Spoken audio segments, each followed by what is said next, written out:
চিন্তা করছেন এই প্যাকেটে কি থাকতে পারে? অ্যাজ ইউজুয়াল ফ্লাওয়ারই থাকবে। আসসালামু আলাইকুম।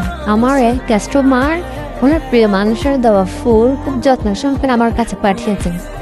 সে সাথে উনি আমাকে একটা কলমা গিফট করেছিলেন অন্য ফুলগুলোর সাথে।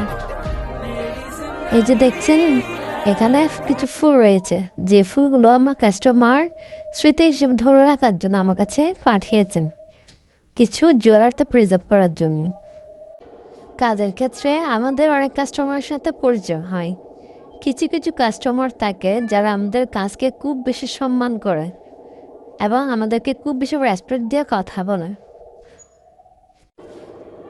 তারা আমাদের কাজের গুরুত্ব বুঝে আর আমাদের সময় মূল্যটা বুঝে বলে আমাদেরকে সে সম্মানটা দেয়। এই ধরনের কাস্টমারগুলোর কাজ করে অনেক বেশি খুশি লাগে, কারণ কাস্টমারের থেকে সম্মান পাওয়াটা অনেক বড় একটা প্রাপ্তি, যে প্রাপ্তিটা আমরা বিশ্বাসের সাথে অর্জন করতে পারি।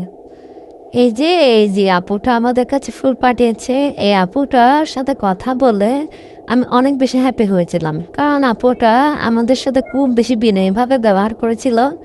ইভেন ওনার ফুলের সাথে উনি আমাদের একটা কলমও গিফট পাঠিয়েছিলেন, যেটা আমার কাছে আজীবনের স্মৃতি হয়ে রয়ে যাবে। আমি আপুকে আপুর স্মৃতি আবদ্ধ করে রাখতে সাহায্য করেছি, আর আপু আমাকে খুশি করে একটা কলমও গিফট করেছে, যাতে সেটা আমার কাছে একটা স্মৃতি হিসেবে রয়ে যায় কাস্টমারের। আপু তার চুড়ি জোড়া দেখে অনেক বেশি খুশি হয়েছিলেন, কারণ এটার ফিনিশিং অনেক অনেক বেশি সুন্দর হয়েছিল এবং আউটলাইটিংটা অনেক জোশ হয়েছিল, যেটা আপুর খুব বেশি পছন্দ হয়। এই যে আউটলুকিংটা দেখেন কতটা গ্লোসি আর কালারফুল হয়েছে। আর আপু জিনিসটা হাতে পেয়ে আমার কাছে একটা রিভিউ শেয়ার করেছিলেন, যে রিভিউটা আমার জন্য একটা বড় প্রাপ্তি। কাজ শেষে রিভিউ পাওয়াটা অনেক একটা ভাগ্যের ব্যাপার, আর অনেক খুশি লাগে এমন রিভিউটা পেলে।